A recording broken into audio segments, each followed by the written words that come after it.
नमस्कार, मैं कमलेश कबीर आपका एक बार फिर स्वागत करता हूं इस नए एपिसोड में। आज के इस एपिसोड में हम बात करेंगे पंजाब की। दिल्ली के विधानसभा चुनाव हारने के बाद अरविंद केजरीवाल की आज आपने देखा होगा पहली बार कोई इस तरीके की प्रतिक्रिया आई होगी।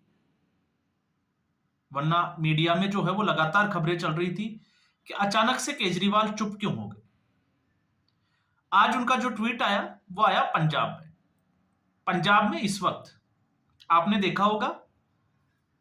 जिस तरीके से भगवंत मान की जो सरकार है उसने शुक्रवार को एक फैसला लिया और उस फैसले के तहत पंजाब को ड्रग्स फ्री स्टेट किस तरीके से बनाया जाए, इसको लेकर सभी जिलों के डीसी हो चाहे एसपी हो, सबको निर्देश दिए गए और जो भी ड्रग्स माफिया है या ड्रग्स से जुड़े हुए लोग हैं उनके ऊपर बड़ी कठोर कार्रवाई करने के एक आदेश पारित किया था। और उस आदेश को लेकर अगर हम देखें तो उसके अगले दिन शनिवार को लगभग 750 ठिकानों पर एक साथ रेड डाली गई पंजाब पुलिस के और इस अभियान में जो है वो 12,000 के आसपास पुलिस वाले जो है वो काम कर रहे हैं। और उसमें आपने एक चीज और नोट की होगी कि जिस तरीके से ये अभियान चला उस अभियान में एक और निर्देश दिया गया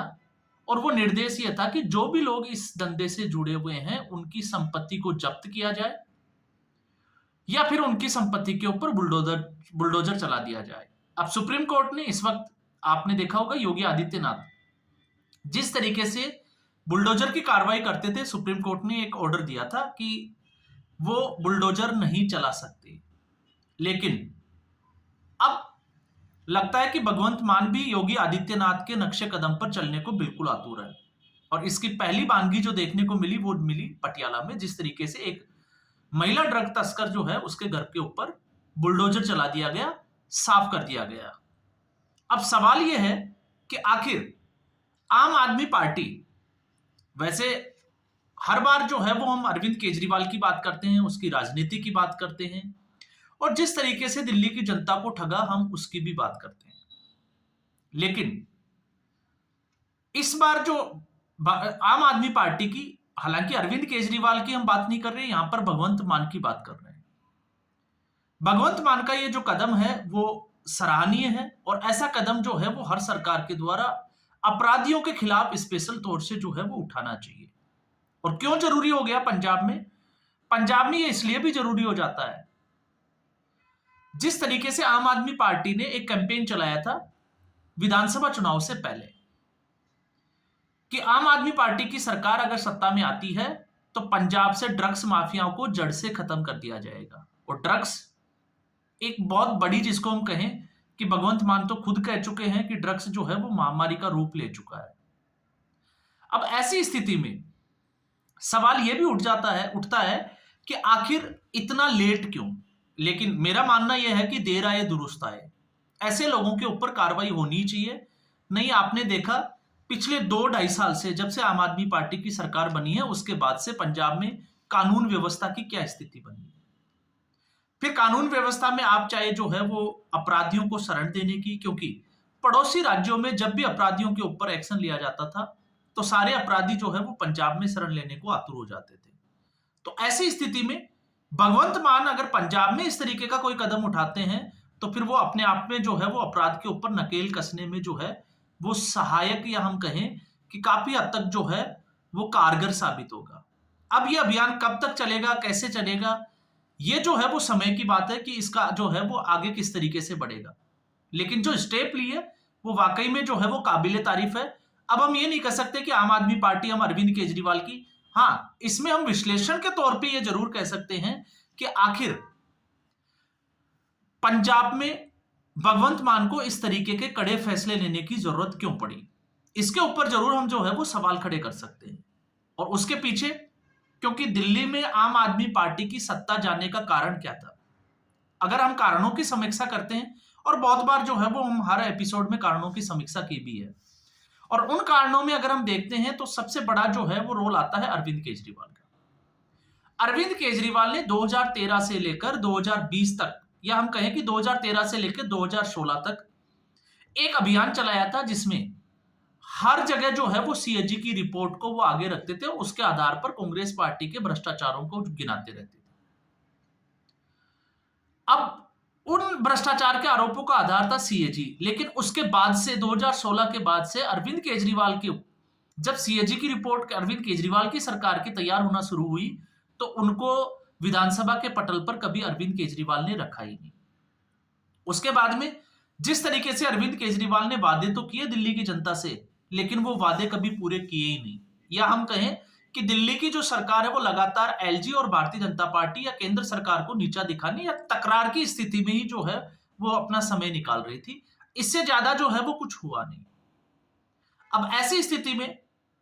आम आदमी पार्टी की सरकार सिर्फ दिल्ली और पंजाब, तो दिल्ली में सत्ता से बाहर होना और वहां पर अरविंद केजरीवाल जो आम आदमी पार्टी के संयोजक है, उनका चुनाव हारना, ये अपने आप में जो है वो आम आदमी पार्टी के लिए एक बड़ा धक्का। ऐसी स्थिति में आम आदमी पार्टी का अब पूरा ध्यान जो है वो पंजाब की राजनीति पर होगा। क्यों? क्योंकि इसके अलावा आगामी जो चुनाव है वो आपने देखा बिहार में होने वाले हैं, लेकिन बिहार में आम आदमी पार्टी का कुछ है नहीं। तो ऐसी स्थिति में पश्चिमी बंगाल में जो है वो फिर उसके अगले साल जो है वो पश्चिमी बंगाल में भी चुनाव होने वाले हैं, लेकिन वहां पे भी आम आदमी पार्टी का कोई आधार नहीं है। तो आम आदमी पार्टी जो है वो भरपूर कोशिश कर रही है कि किसी भी तरीके से 2027 में पंजाब में अपनी सत्ता को बचाए रखे। अगर आम आदमी पार्टी पंजाब में 2027 का चुनाव हार जाती है, तो फिर उसके बाद में एक सवाल खड़ा हो जाएगा और वो होगा आम आदमी पार्टी के वर्चस्व का। वो सवाल होगा अरविंद केजरीवाल की राजनीति का। इसलिए अरविंद केजरीवाल भी यही चाहेंगे कि अब आम आदमी पार्टी जो पंजाब की है या पंजाब जो सरकार है उसकी कार्यशैली को बदला जाए और लोगों में ये मैसेज देने की कोशिश करें कि आम आदमी पार्टी ने जो वादे किए थे वो दिल्ली में तो नहीं, लेकिन पंजाब में शायद वो जो है वो पूरा करने की भरपूर कोशिश करेंगे। तो इसलिए ऐसी स्थिति में ये जो है वो पहला कदम, अब जिस तरीके से अरविंद केजरीवाल का ट्वीट आया है कि ड्रग्स के खिलाफ उनकी सरकार ने जो है वो महायुद्ध छेड़ा है, और अब ये महायुद्ध कहां जाकर रुकेगा ये तो हम नहीं कह सकते, लेकिन जिस तरीके की जो पहल आम आदमी पार्टी की सरकार ने पंजाब में की है वो वाकई में जो है वो सराहनीय है। अब इसमें जो है वो हम पार्टी विशेष को लेकर या अरविंद केजरीवाल विशेष को, क्योंकि यहां पर मेरा मानना है कि अरविंद केजरीवाल और भगवंत मान को अब दोनों को जो है वो अलग कर देखना चाहिए,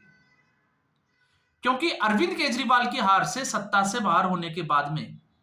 लगातार जो है वो अंगुली उठाई जा रही थी भगवंत मान के ऊपर, और भगवंत मान को एक कमजोर मुख्यमंत्री के रूप में जो है वो दिखाया जाने की कोशिश की जा रही थी, और उसका काफी हद तक जो है वो आपने देखा होगा उसके कुछ कारण भी थे। और कारणों में अगर आप समीक्षा करेंगे तो फिर कारण थे कि जिस तरीके से पंजाब की जो सरकार है उसको कंट्रोल किया जा रहा था दिल्ली की सरकार से, या हम कहें कि दिल्ली से जो है वो कंट्रोल किया जा रहा था, और लगातार पंजाब के जो रिसोर्सेज थे उनका इस्तेमाल अरविंद केजरीवाल अपने फायदे के लिए कर रहे थे। तो अब भी अगर हम उसको जोड़ के देखें तो साफ तौर से समझ में आता है कि जिस तरीके से विभव कुमार जब जेल से बाहर निकले तो अरविंद केजरीवाल को ये अच्छे से पता था कि दिल्ली में इस बार चुनाव आसान नहीं है, और खबरें तो यहां तक आ गई थी कि अरविंद केजरीवाल एक सीट से नहीं 2 सीटों से चुनाव लड़ सकते हैं, क्योंकि अरविंद केजरीवाल को पता था कि नई दिल्ली से वो चुनाव हार सकते हैं। तो ऐसी स्थिति में चुनाव जैसे ही परिणाम आए, चुनाव परिणाम के बाद में लगातार जो है वो अटकलें शुरू हुई कि अरविंद केजरीवाल अब जो है वो भगवंत मान को उठाकर मुख्यमंत्री बन जाएंगे। लेकिन पंजाब की राजनीति जो है अगर हम उसको गौर से देखें तो पंजाब की राजनीति में सिख मुख्यमंत्री जो है वही हो सकता है, ये जो है वो ज्यादातर हमने इसको देखा भी है, और पंजाब की जनता जो है वो अरविंद केजरीवाल को एक्सेप्ट भी नहीं करेगी। ये भी जो है वो खबरें सीधे तौर से हम जो है वो सुनते आए हैं, और इसका एक जो है वो कारण ये भी हो सकता है क्योंकि पंजाब में जब सरकार बनी तो अटकलें थी कि शायद राघव चड्ढा को मुख्यमंत्री बनाया जा सकता है, लेकिन राघव चड्ढा जो है वो नॉन सिख कम्युनिटी से आते थे, इसलिए भगवंत सिंह मान को ज्यादा तवज्जो दी गई। तो ये भी एक जो है वो कारण हो सकता है। और फिर उसके बाद में जिस तरीके से मनीष सिसोदिया चुनाव हारते ही, क्योंकि शिक्षा के मॉडल से वो दिल्ली के चुनाव में हम बार बार बात कर चुके हैं कि अरविंद केजरीवाल कट्टर ईमानदारी का मॉडल, मनीष सिसोदिया का आपको देखा होगा शिक्षा का मॉडल, और सत्येंद्र जैन का स्वास्थ्य का मॉडल, तीनों मॉडल दिल्ली में चुनाव हार गए। उसके बाद में मनीष सिसोदिया ने पंजाब का रुख किया, 4 दिन का स्टे किया, और हरजोत सिंह बैंस जो शिक्षा मंत्री है पंजाब का, उनके साथ में जो है वो मोहाली से लेकर तरन तारण तक अलग अलग स्कूलों के विजिट भी गए, सेमिनार भी लिए, और उसके बाद में जो टीचर्स जो फंड, डेमोक्रेटिक टीचर्स फंड्स का जब विरोध का सामना कर देखना पड़ा, तो उसके बाद वापस दिल्ली भी लौट गए। वो भी एक खबर जो है वो चर्चा का विषय बनी थी। तो उससे साफ तौर से ये समझ में आ गया था कि दिल्ली अरविंद केजरीवाल और पूरी आम आदमी पार्टी अब पंजाब को बचाने की कोशिश करेगी, और इस तरीके की स्टेप जो है वो पंजाब सरकार ले सकती है, जिसका अंदेशा जो है वो पहले से ही था। लेकिन आखिरकार भगवंत मान ने जो है वो इसका ऐलान किया, और इस वक्त जिस तरीके से जो है वो धरपकड़ चल रही है अपराधियों की, तो उसमें हम ये जरूर कह सकते हैं कि कुछ हद तक जो है वो राहत जरूर मिलेगी, अगर ज्यादा नहीं, लेकिन फिर भी ये जो है वो एक राहत भरा काम होगा। लेकिन क्या इसके सहारे भगवंत मान अपनी राजनीति और आम आदमी पार्टी अपनी सरकार बचा पाएगी? ये थोड़ा सा जो है वो आने वाले समय में कहना मुश्किल होगा। तो आज के एपिसोड में बस इतना ही। उम्मीद करूंगा वीडियो एपिसोड आपको पसंद आया होगा। वीडियो को लाइक करें, शेयर करें, चैनल जरूर सब्सक्राइब करें। धन्यवाद।